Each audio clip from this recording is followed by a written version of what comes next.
Well, welcome to our rainy day in the desert blues, also known as I can take a shower indoors and not have to bother going anywhere to do it. See, there's a simple way to rig an indoor shower in your camper van. Seriously, I want to say first off, we have not had any leaks on this roof, despite all the nervous Nellies and the trolls who are like, it's going to leak. It does not leak. However, a week or two ago, I put in a roof vent. Why? Because it's a dead air space up here, and when it's hot and the sun's shining, it gets really stuffy. So we put in a fan. I actually have to finish wiring it still. I've been busy running back and forth to Wyoming for work and haven't got to the wiring yet. But it hasn't rained. And I got butyl tape around this thing. I've got some heavy duty adhesive sealant around this thing. We've got some Eternabond around this thing. But the front edge, the solar panels, you see the vent here where I cut the hole, the solar panels are about here, the leading edge of the solar panel. So it's kind of tight.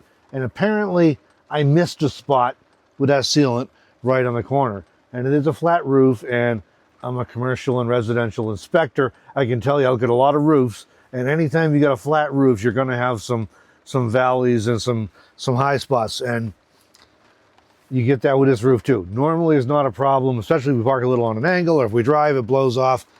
In this case, we're in the desert, we're on a perfectly flat spot in an RV site, and it's raining like crazy. So anyway, we now have a shower. The worst part is we have insulation over the whole roof. I took out this piece of insulation. We had it wedged back up in there just to control heat in the evening. Because even though it's been getting fairly nice during the days, we're in Pahrump, we get about 2 days, or 2 hours, every afternoon, 2-3 hours. It's like, hey, it's really nice. And the rest of the day is kind of chilly. You gotta wear a jacket outside. The nights are still cold, unfortunately. So we've been wedging this piece of insulation back up in here, and it's out right now because of the way it fits. When it started dripping, right now it drips and it misses the bed and hits the floor. So we got a bucket under it, just like when you go to Home Depot or Walmart or the grocery store or whatever, and it's raining or there's snow on the roof and their flat roof is dripping somewhere. Well, we got one of them spots going. Unfortunately, overnight, wee hours in the morning, when it started raining, it ran in here, landed on the foam insulation and ran down and got all of our bedding wet. So we're trying to get that dried out too. And we've got everything pushed up and out of the way with a little 12 volt or a little electric heater running up here, trying to dry out the plywood and everything. So that's our adventure. The roof is good. My installation of the thing, well, we had a wet spot on the corner. I've already been up with a ladder against the side of the van and looked, and I can see where the problem is. It's just a matter of getting some more sealant in there, but I'm waiting until the rain quits to do it. So that's going to be my next unplanned project, which I guess is better than going to Wyoming for an unplanned project. I've been doing that recently. There are sealants that you can technically apply in the rain, and they'll still supposedly seal and harden. I've not used them in the rain, so I don't know how well it works. However, I don't really want to climb up a ladder with aluminum rungs on it and get off onto a 10-foot high, almost 10-foot high metal roof in the rain, because everything's slippery and there's just a real risk of something bad happening. So we've got this controlled. So we did pull the front of the van up on blocks to angle it a little bit to help it drain better. And we've got this dripping where it lands in a bucket. So it's not hurting anything right now. It's supposed to quit eventually at worst this evening. So worst case, I'll fix it tomorrow. If it clears up for a while, I'll fix it today. We'll show you that. The most annoying part of that is we've got the covers on them. They're not the right covers. So they're actually Eternabonded down because they don't fit right. But if you can get them positioned just right, they open, but it doesn't work right with the little metal arms, the brackets you're supposed to attach them to. So as soon as the rain quits, I'll get up there and fix that. We'll get some more I have some more sealant, so we'll get some more sealant in there, and then I think I'm gonna spray flex seal the whole thing, the whole base of it after the new sealant dries, and hopefully I'll take care of it. But this is our rainy Thursday in the desert.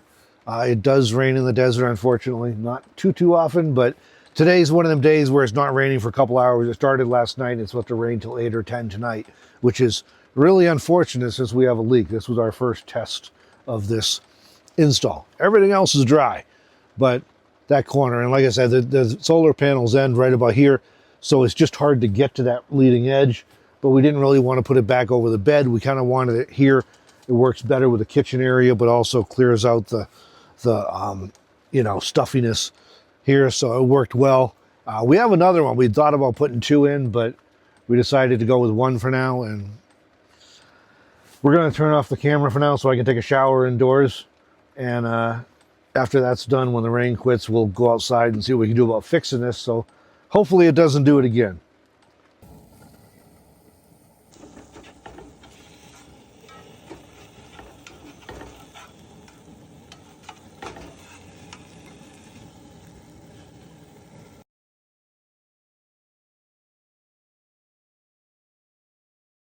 All right, we were waiting on the rain to quit so we can fix the roof leak. Might as well make some hot breakfast, right?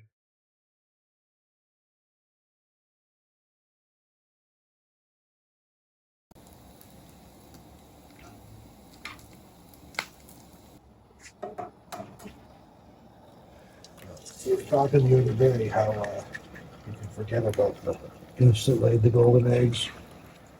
Now it's the chickens that laid the golden eggs. Raising eggs is dangerous.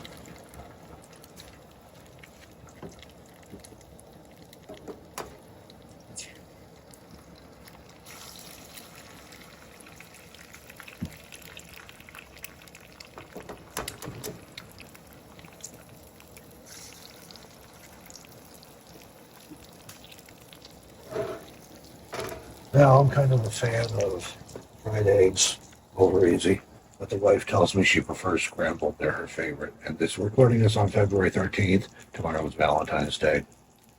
And I promised her a Valentine's week this year, not a Valentine's Day. So I'm going to destroy my beautiful 4 eggs and turn them into scrambled eggs. See there, nothing says love like scrambling your fried eggs.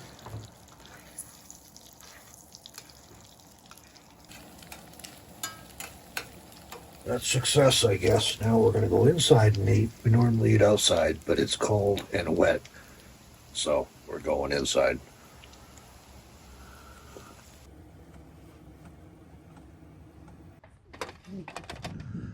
Okay, it's not the next day or even the same day like we promised. It's 2 days later because we thought yesterday the rain had quit, the sun came out, sort of. We said, well, we'll give the breeze and the sun a chance to dry everything up nice and good, then we'll do it the following day. Unfortunately, it rained again last night, so we've given up. We're just trying to get this thing fixed. So this is the cover. You'll notice there's a turner bond around it, and it doesn't look very good. The reason for that is because there's 2 layers of it on here now, because when I put it in the first time, I thought it was done, and this is not the right cover for these vents. So it sort of works, but you got to have a position just so. So I had to cut it and reposition the cover so we could actually open and close the vent properly. And then we just put more turner bond on. It doesn't matter. It doesn't hurt anything. This stuff is, you know, it's one of these products that'll survive the apocalypse along with like 1970s wood paneling. Melanie may try and get some of this off. It's very, very difficult to remove once it's on there. But she says she may try and peel it off. So today I'm just going to cut it at the junction here so I can get the cover off. And then we're going to go ahead and fix this thing, seal it up good. The reason I do a turner bond is twofold. First of all, with these, really threefold, I guess, but with these covers not being the right covers, they don't really position right, even with the hardware in them. So I'll probably just remove that. So the first one is to secure everything down so there's no chance it goes anywhere. Because anytime I'm putting anything on a roof or attaching to the outside of the vehicle, I really want to make sure it never goes anywhere. So that's the first thing. You put the turner bond around these bases of these things and they're never going anywhere. They'd probably survive a rollover crash. This stuff's incredible. Secondly, it's waterproofing. So I put it on do the sides, and I do the leading edge, so it's kind of shingled. And when I'm driving, if water's hitting it, it's going around or it's going over. It's not getting underneath. Now, technically, the roof vent's all sealed in, but as we saw, sometimes there's a failure point there, and this helps to keep the water from getting on it. I leave the back side open. I do not turn them on the back side so that if water does get under there or if water gets in through the screen on the back of this thing, that it's able to dry out. And that's an important principle, whether you're doing something in your house, your RV, or whatever. You want to make sure water can get out if it does get in. All the stuff we did with this high top build followed that principle as well. So right now I'm going to cut the Eternabond and I'll remove the hardware here, and then we'll get this thing off so we can see where exactly the problem is. I know it's on this front corner right here. I'll start removing this and we'll get on with fixing this while the sun is shining and see what we can do. So.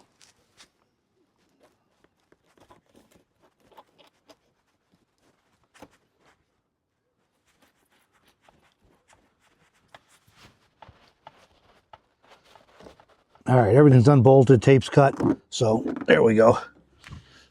All right, I'm gonna toss this off the side because we'll be putting this back on, but not for a couple of days because I want a chance to, ooh, I'll lose my balance there. I want a chance to seal this all down good again today, and then we're going to let that dry for a day or two, and then we're going to get a can of Flex Seal, which is like a rubberized sealant, and we're going to spray over this once it's dried down. And that'll give us, like, there's already butyl tape underneath, and then we have adhesive sealant, adhesive caulk, and then we'll Flex Seal over that, and it should be one additional layer. So the stuff we're using, this is not cheap. It's the most expensive caulk they have at Home Depot or at Menards, if you're at either one. This is this Quad, and specifically this one's the Quad Max. This stuff is really, really good. A lot of times people use like Dicor on RVs and stuff, which is also really good. The Dicor is almost impossible to find in retail. I've never found it retail, so you have to order it on Amazon or something.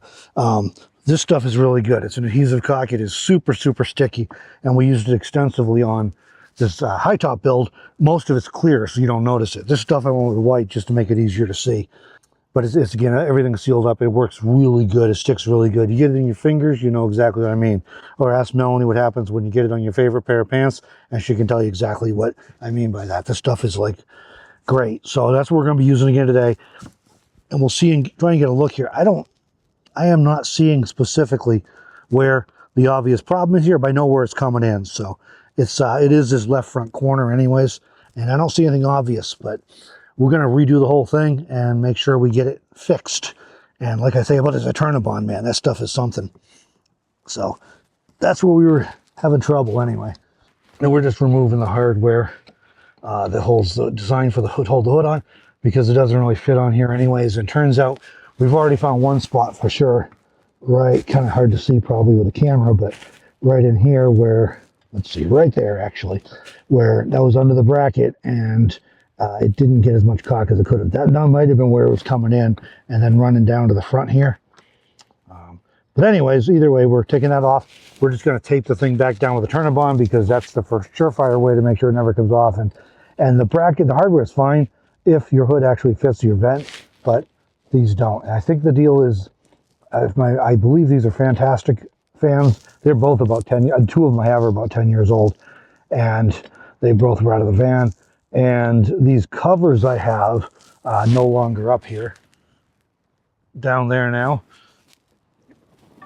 But the covers are from Quartzite, and I believe they're Max Air rather. I believe they're Max Air brand.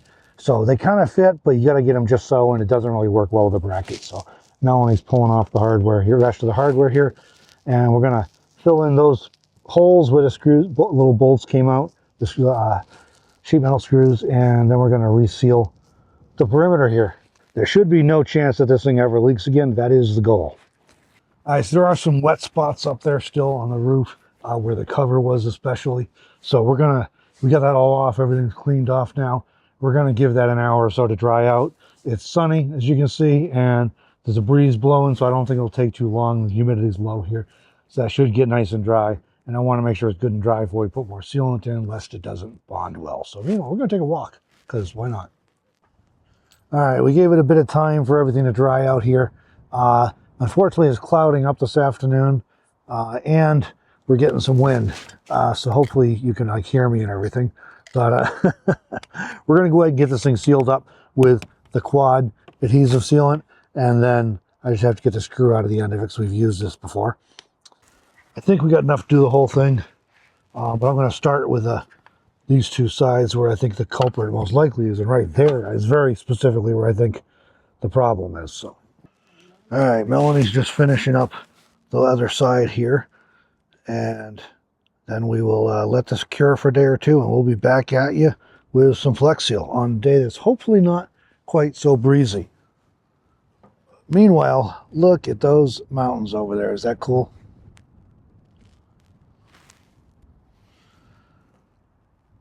We've had rain down here in the valley, but those mountains are, well, Mount Charleston's 11,000 and something feet, but several of those mountains are pretty tall, and they get snow when we get rain down here, but it does make it really scenic. I always like the look of them. I think they're a little dull looking when it's just brown and gray, personally. Melanie doesn't agree, but I think they're really cool looking when they're covered in snow. And you get a nice view of them from up here on the roof of the van over the sea of RVs. Well, it's been 2 or 3 days. 3, I think. Sunday, we don't like to do much, so we didn't do anything. Monday, we went hiking over at Ash Meadows National Wildlife Refuge. Pretty cool hike we did. Found an awesome little hot spring. I don't know how the sequencing on these videos is going to work out, but if you haven't seen that one come up yet, it probably will be up in a few days. Back to this thing again. So we've got butyl tape underneath, which, you know, my fault. It wasn't in the greatest shape. It's a couple years old. I should have replaced it. And then we've got 2 layers now of that quad adhesive sealant. And because I don't ever want this thing to leak again, I got some Flex Seal. Now, we picked this one up at Tractor Supply, TSC. I know in Wyoming we get it at Menards. I don't know if Home Depot carries it. We have a Home Depot here in Pahrump, but it's like twice as far as the TSC, and I didn't feel like going there. Stuff they proudly advertise that it's as seen on TV. That's actually a negative for me. That makes me skeptical and cynical rather than trustworthy. However, when I started using this stuff on the van with our van build project, our high top project, I think it was Project Farm had done, I think that's the name of the channel. He'd done a review on several sealants. This is one of them, and it's good stuff. So that gave me the confidence to try it because it's not cheap. But in this case, what we're going to do is we're just going to spray it around and cover up onto the lip of the roof vent and over the caulk and onto the metal of the roof, and that should give us a real nice seal. What this Flex Seal is like a rubberized membrane. You can get it in a can and brush it on. This is the spray-on stuff, so it's like spray paint, but it's rubber, basically, that you're spraying in, and it cures, and it's waterproof. And then when we put the cover back on, it'll also be shielded from UV rays and everything, which will make it last longer too. It should not leak. I don't think it'll leak now, to be honest with you, and I definitely do not think it'll leak once we get this stuff on. So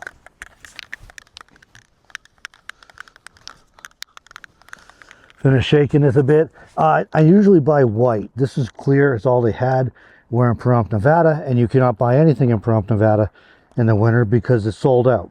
The only place I know of that's worse is Parker, Arizona, down south of here. But all you find is clear. It doesn't matter. I don't care, except for that the white would be a little easier to see where it's applied and everything, where it's covered.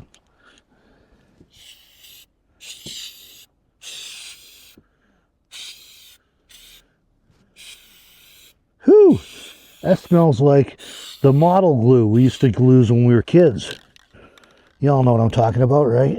That's just what that smells like. It smells a little different than the white stuff. Go figure.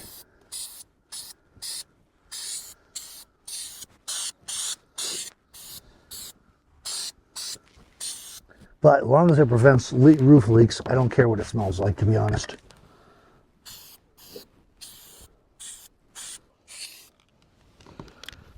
Well, I guess that'll do it. I do not think that's going to leak anymore.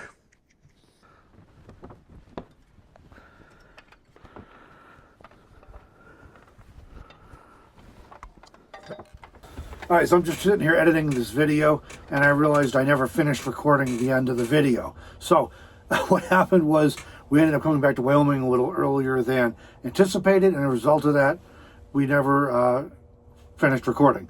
But we drove the van more than 1,000 miles. We've been rained on, we've been snowed on, we've been rained on again, snowed on. No leaks. It is bone dry, no problem at all. So I think we've got it fixed. The final solution we ended up with was an addition to the butyl tape and the strip of quad adhesive caulk that was on there to start with. We put on another layer of the quad adhesive caulk, and then on 2 different days we put on respectively put on 2 layers of the Flex Seal spray, and that combination seems to have done it. It doesn't leak. So very good news. The only downside is no more shower inside the van. So we don't have an indoor shower anymore. That's unfortunate. But if you like this video at all, you may enjoy checking out this playlist where we have a bunch of other DIY van and RV repair projects and improvement projects.